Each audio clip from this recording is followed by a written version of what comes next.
Avis vascular centre మన దేశంలోనే the best varicose vein hospital. అందరికీ నమస్కారం. Welcome to this candid conversation. ప్రత్యేక గుర్తింపున్న నటులు శ్రీ హేమసుందర్ గారు. వారు నటనకి ఎలా వచ్చారో, ఇండస్ట్రీకి ఎలా ఇంట్రడ్యూస్ అయ్యారో ఇవన్నీ జగమెరిగిన సత్యాలు. కానీ 53 ఏళ్ల జీవితం ఆయన సినిమా ఇండస్ట్రీలో చూస్తూ అగ్ర నటులతో, పెద్ద పెద్ద వాళ్లతో వాళ్ళ సావాసంలో ఆయన వ్యక్తిత్వాన్ని మలుచుకుంటూ జీవితంలో కూడా ఎన్నో ఒడిదుడుకులు చూస్తూ దూసుకొచ్చారు. ఇవాళ వారి నుంచి నేర్చుకునే ప్రయత్నం ఏంటంటే అసలు జీవితం నేర్పిన విషయాలు ఏమిటి, వృత్తిపరంగా, వ్యక్తిగత బంధాలలో. ఎందుకంటే చూడడానికి ఆయన ఒక్కసారి పలకరించగానే చాలా ఆత్మీయంగా పలకరిస్తారు. వారి సీక్రెట్ ఏంటో తెలుసుకుందాం. హేమసుందర్ గారు నమస్కారం, సాదర వందనాలు సార్. సహస్ర వందనాలు మీకు కూడా. మీరు ఓపెనింగ్లో చెప్పిన మాటలే చెప్తున్నాను. మీ అందరికీ వందనాలు. చూస్తున్న వాళ్ళకి ఏంటి తల్లి అంటే, పుట్టాము, బ్రతక తప్పదు. బ్రతుకేమిటి అనేది కళ్ళు తెరిచి చూసేసరికి అటు ఇటు 20 ఏళ్ళు అలాగ వచ్చేస్తుంది. అక్కడి నుండి మనం అనుకుంటాం ఏం అవ్వాలి అని. ఏమీ నీ చేతిలో లేదు. ఏది అవ్వాలో అదే అవుతావు. అదే నిన్న అనుకున్నాం ఆత్రేయ గారి పాట, అనుకున్నామని జరగవు అన్నీ, అనుకోలేదని ఆగవు కొన్ని. ఏది జరిగినా మంచికని అనుకోవడమే మనిషి పని. That's what I believe. You believe like that? Totally I believe. ఏది మన చేతిలో లేదు. ఇది చేద్దాం అనుకుంటే అది అలాగవుతుంది, ఇంకోలా ఎలాగవుతుంది. Accept it, don't resist anything. Resistance అనేసరికి నీకు టెన్షను, అన్నిటికీ యువర్ హెల్త్ గెట్స్ డిస్టర్బ్డ్. ఇది 2 స్కూల్స్ ఆఫ్ థాట్ ఉంటాయి సార్. బహుశా మీ అనుభవం మీకు ఇది నేర్పింది. ఎందుకంటే తోచినట్టుగా అందరి రాతలు బ్రహ్మే రాస్తాడు, నచ్చినట్టుగా నీ తలరాతను నువ్వే రాయాలని ఆధునిక కవి, ఈ తరం కవి చంద్రబోస్ గారు రాశారు. రాసినా సరే అది నిజం కాదట. వాడు రాసిన దాన్ని కాదని బతికే ఉంటే వాడి గొప్పే ఉంది, అంతే కదా. తలరాత ఇది అని రాశాడంటే you can't go against it or ఇంకొక టర్న్ తీసుకోలేరు. కరెక్ట్, అవును.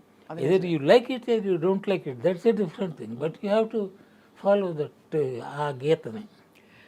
అవును కదమ్మా, చాలా వరకు అంతే. రాయని ఫ్యాక్ట్ ఏంటంటే, వెన్ డెస్టినీ ఉంటే no one can be more wise than destiny. That's what I believe. I may think many things. నేను ఏదో జవహర్లాల్ నెహ్రూని అయిపోదాం అనుకున్నాను. ఏమిటది పిచ్చి, ఏది అవ్వాలో అది అవుతాను. అసలు ఏమవుదాం అనుకున్నారు సార్ నిజంగా అడగాలంటే? నేను ఏమి అవుతాను అనుకోలేదమ్మా, నిజం చెప్తున్నా తల్లి. నా జీవితంలో ప్రతి మలుపు కూడా స్నేహితుల వల్లే జరిగింది. స్నేహితుల వల్లే జరిగిందా? అన్నీ, ఉద్యోగం అనండి, everything, almost all important things అన్నీ స్నేహితులు.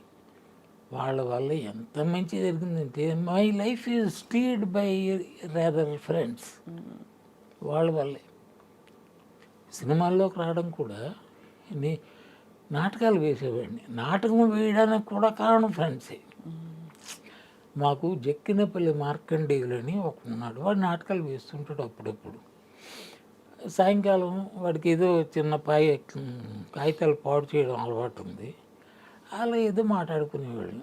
ఒకరోజు రేపటి నుంచి ఈ సిట్టింగ్లు ఉండవురా అని అడిగి అన్నాను. రిహార్సల్స్ నాటకం వేస్తున్నాను. అలాగా సరే, నాకు పని నేను రిహార్సల్కి వెళ్ళి కూర్చునేవాడిని. ఇంకా 3 రోజులు ఉందమ్మా ప్రదర్శన.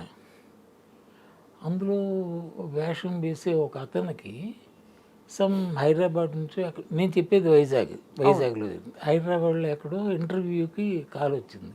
So he has to leave immediately. వాడు వెళ్ళిపోయాడు. రేపు లేదు ఎల్లుండి లేదు, ఆవలనాడు నాటకం.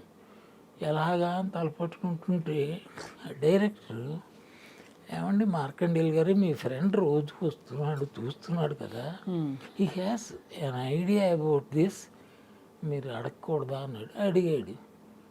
వారిని నేను అసలు నాకు చూడడమే తెలియదు. నిజమమ్మా, నాటకం చూడాలంటే కొంత అదేదో ఉండాలి. నాకు నాటకం ఆడుతుంటే వాడి పేరు రమేష్, వీడి పేరు అప్పారావు, వాడి పేరు రంగారావు, అదే కనిపిస్తుంటుంది తప్ప పాత్రలు చూడటం తెలియదు నాకు. I do not know how to see a drama.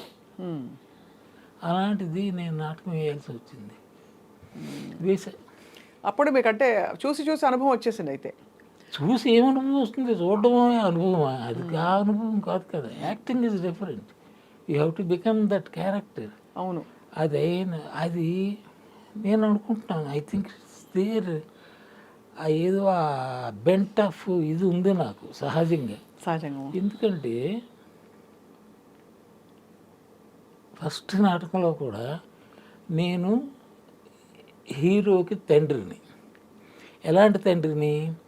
నా భార్య 2 బిడ్డలని కంది, జమీందారు గారికి బిడ్డలు లేరు, సో ఒక బిడ్డను తీసుకెళ్ళి ఇచ్చేసా.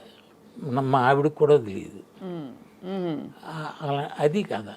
అంటే ఇప్పుడు ఉన్న జమీందారు నా కొడుకు, but he treats me like an employee. అక్కడెక్కడో చిన్న తేడా వచ్చి మనసు బాధపడి వెళ్ళి సూసైడ్ చేసుకుంటాను. సూసైడ్ చేసుకోవడం అన్నది అంటే యాక్చువల్గా చేసేసుకుంటారా?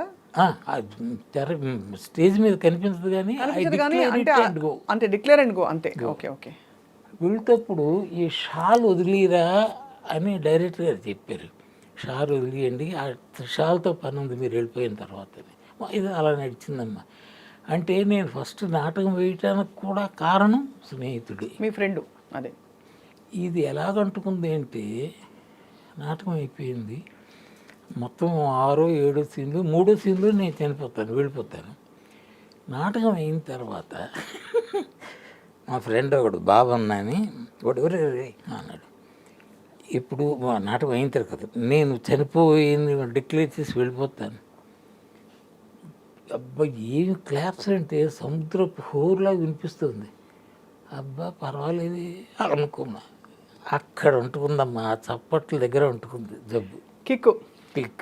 అంటే ఐఎమ్ ఫిట్ ఫర్ దిస్ అని. ఇంకోటమ్మా, యాక్టింగ్ అన్నది ఏ కళ అయినా, ఆ మాటకు వస్తే చిత్రకళ కానీ సంగీతం కానీ నాట్యం ఏదైనా పర్వాలేదు, ఇది నాకు సంబంధించింది అని నమ్మకం వస్తేప్పుడు యూ విల్ గో త్రూ. చిన్న చిన్న అప్ అండ్ డౌన్స్ రావచ్చు, కానీ అది సహజం అనుకుంటాం. సహజం. అదేంటంటే మనకు సంబంధించింది, నేను దీనికోసమే అన్న భావన వస్తుంది. ఆ రకంగా నా యాక్టింగ్లో పడ్డా. మీరు ఇంగ్లీష్ ఇంత బాగా ఎలా మాట్లాడుతున్నారు సార్? ఆ రోజుల్లో నేను ఎస్ఎస్ఎల్సి గ్రాడ్యుయేట్ అమ్మా. అయినా కూడా మీరు అంటే మాట్లాడే భాష చాలా పట్టు ఫ్లూయెంట్గా అందరితో తరచూ మాట్లాడుతున్నారు అనిపిస్తుంది. ఎస్ఎస్ఎల్సి గ్రాడ్యుయేట్ అంటే అర్థమైందే మీకు? 12th 3సారి పాస్ అయ్యాను. అది గ్రాడ్యుయేషన్ అంటే. ఓహో సెప్టెంబర్ ఇంకా మనకు తెలియని ఆ రోజుల్లో మనకు తెలియంది కొత్త డిగ్రీలు ఉన్నాయేమో అనుకుంటాం అంతే. అలా SSLC. But you speak so well because నేను 3సారి ఎందుకు పాస్ అయ్యానంటే, మొదటిసారి కాకుండా పిచ్చి నాకు లిటరేచర్.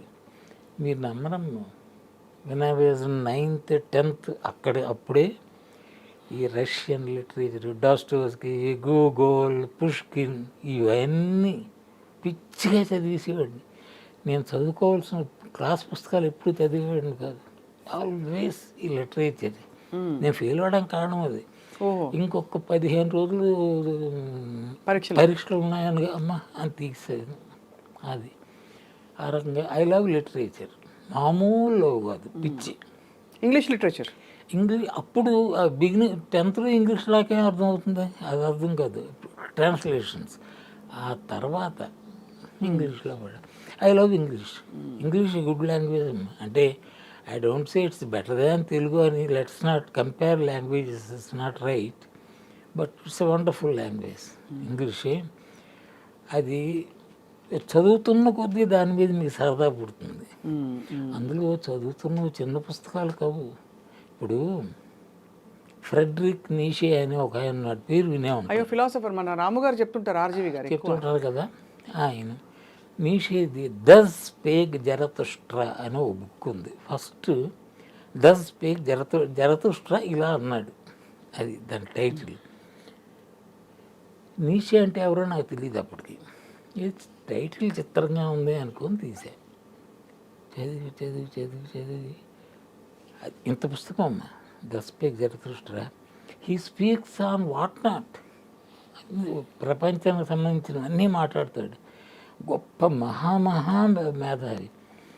అది దాన్ని కాంట్ కాల్సిన పెర్వెక్ట్ జీనియస్ అని కాదు, కానీ చివరికి హీ బికమ్స్ మ్యాడ్, పిచ్చాడైపోతాడు. పిచ్చాడైపోయి అక్కడ దొరుకుతుంటే అతని తల్లి ముసలిదైపోయింది. అయ్యో కొడుకుని తీసుకెళ్ళి పెట్టుకుంటుంది. ఇంట్లో ఏ పిచ్చాడు పిచ్చితే గోల. అది ఇట్స్ కొంచెం ఈ లిటరేచర్కి సంబంధించిన ఫ్యామిలీ అది. వీడి చెల్లిను ఇంకొక ఫ్రెండ్ ఏదో లిటరేచర్ మాట్లాడుకుంటారు పుస్తకాల గురించి. I to have return 4 books. ఈ పిచ్చోడు ఫ్రెడరిక్ రిషి నేను 4 పుస్తకాలు రాశాను అన్నాడు పిచ్చి అయిపోయి. చివరికి ఈ డైరెస్ ఇన్సేన్ ఇన్సేన్ అలా ఉంటుంది. మేధస్ ఎక్కువైపోతే అలాగే అవుతుంది. I believe it. ఇది చిత్రమైన ఇది చేస్తుంది. మనం అంటే ఏంటమ్మా ఇదే కదా. అదే mind, we are nothing but our mind. What are you, your mind. So true sir. అనాయాసాన మరణం అని ఒక ఇది ఉంది కదా. అనాయాసేన మరణం వినా దైన్యేన జీవనం దేహాంతే తవ సాన్నిధ్యం దేహిమే పరమేశ్వరుడు అని ఈ మధ్య చదివా యూట్యూబ్లో. అబ్బబ్బా ఎంత బాగా చెప్పాడా ఎవరో తెలియదు. దేహాంతే తవ సాన్నిధ్యం చాలా పెద్ద ఆశ, అది అక్కర్లేదు అని ఆయన నేను మొత్తం 3 చెప్పాడు ఆయన. ఇలా ఇలా ఇలా అది నాకు పరమేశ్వరుడు అండి. ఆ 3వ వదిలేసి నాకు ఆ 2 చాలులే. ఆఖరి రోజులు శాంతంగా సుఖంగా వెళ్ళిపోవాలి, అది వెళ్తుంది నాకు. I'm so happy. సో నిజంగా కనుబొమ్మలు ఉన్నాయి, ముందు ముడిపడతాయి కానీ కనుబొమ్మలు ముడివేయాల్సిన అవసరం లేదు. అంత హ్యాపీగా జరుగుతుంది. ఎందుకంటే సంపాదించి పెట్టాలి ఎవరికి, అది ఏ బాధ లేదు. సంపాదించి పడేస్తున్నాడు, ఏం కావలిస్తే అడగడం మరుక్షణం ఉంటుంది అక్కడ. మా అబ్బాయి నేను మందు కొడుతుంటాను, అది రమ్ము. ఒకసారి బయటకు వెళ్తున్నాను, ఏంటి డాడీ అక్కడికి వెళ్తున్నాడు మందు కన్నా. నేను స్కూటర్ మీద వెళ్ళి నా బాటిల్ తెచ్చి కూర్చున్నాను. 2 నిమిషాలు మళ్ళీ వీడు వచ్చాడు, వాడు వెనక ఓడాడు ఇంత పట్టుకుని. దానిలో నేను తాగేది 10-12 బాటిల్స్. నువ్వు రోజు అంటే అయిపోయిన తర్వాత బాటిల్ వెళ్ళడం ఏంటి చెప్తున్నా. అంటే బ్యాడ్ హ్యాబిట్ని సపోర్ట్ చేస్తున్నాడు అనుకుంటే అదొక వేరు.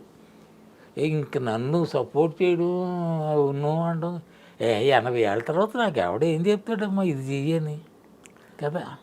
అసలు వాడు కూడా చెప్పడు అని చెప్తున్నా. 12 బాటిల్స్ అలా పడి ఉన్నాయి.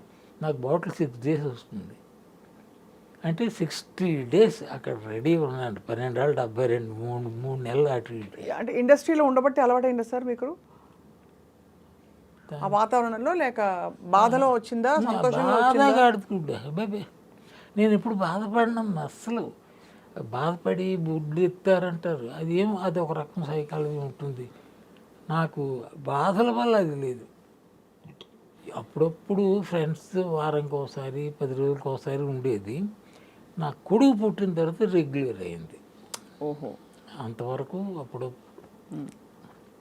కొడుకు పుట్టిన తర్వాత అంటే ఒక 40 years తర్వాత నా ఏజ్ అప్పుడు రెగ్యులర్ అయింది. మేడం సార్, మీ శ్రీమతి గారు మిమ్మల్ని మీ జీవితం చూసి ఏం చెప్పారు మీకు లైఫ్ లాంగ్? ఇప్పుడు ఎక్కడున్నారు? నాతో ఉంది, దాన్ని టాటా చెప్పి వచ్చాను. ఓహో, ఇక్కడ హైదరాబాద్లో స్థిరపడిపోయారు అందరూ. ఇప్పుడు ఈ స్థిరం అన్న మాటకి అర్థం లేదు అది, బట్ స్థిరపడిపోయినట్టు లెక్క. ఇప్పుడు మేము అద్దెకే ఉంటున్నాం. నాకు ఎంఐజీలు ఉన్నాయి కదా చిత్రపూరి కాలనీలో, ఎంఐజీ, ఎల్ఐజీ, హెచ్ఐజీ అని 3 ఉన్నాయి. అవును, అందులో ఎంఐజీలో నాకు నా పేరున ఉంది ఒక ఫ్లాట్. అది ఎలా వచ్చింది, అది రావడం కూడా చూసాము. అంటే లైఫ్లో ఏదో పెద్ద ప్లాన్లు చేయకండి, బుద్ధిహీనత ప్లాన్ చేయడం వద్దు, జరుగుతుంది. చిత్రపురి అని ఏదో పెట్టారని, దీనికి ఏదో పెట్టుకుంటే చీప్గా వస్తాయని చెప్పి ఏదో చెప్తే నేను మెంబర్షిప్ తీసుకున్నా. 200-500 మెంబర్షిప్ నేను తీసుకున్నా. అంటే కరెక్ట్గా 2000లో అమ్మ. 2000 ఇప్పుడు 2024 కదా, 2024 ఇప్పుడు 2000 దీనిలో కట్టాను. ఆ తర్వాత వచ్చారు అన్నారు. వాడి నంబర్లు కూడా వాడిచ్చిన మీకు ఇదో ఈ ఫ్లాట్ అని పూర్తి కట్టేసి it's registered on my name, అది నా పేరు ఉంది.